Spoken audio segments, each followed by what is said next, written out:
ஒன்று அதுலேயே முடிக்க பெருசாக ஒயர் எங்கன்னா பெருசாக போடுறீங்களா? இது கொடுக்காதுண்ணா.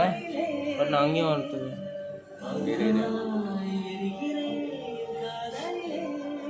தண்ணி வர போயிடு. ஓகேவா?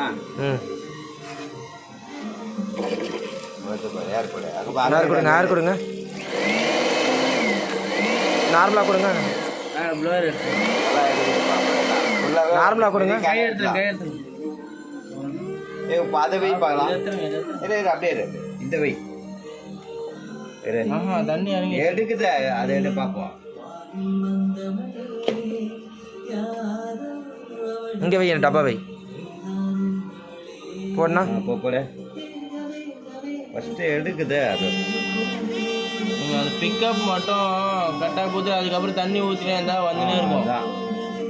பிக்கப் தான் உங்களுக்கு மெயின். ஃபஸ்ட்டு எடுக்கிற வரைக்கும் இந்த தண்ணியை வந்து இதுவே வந்து எவ்வளோ தூரம் வச்சிங்கன்னு வச்சிங்கன்னா ஏறிடும். அது ஃபுல்லாக வந்துனே இருக்கும்.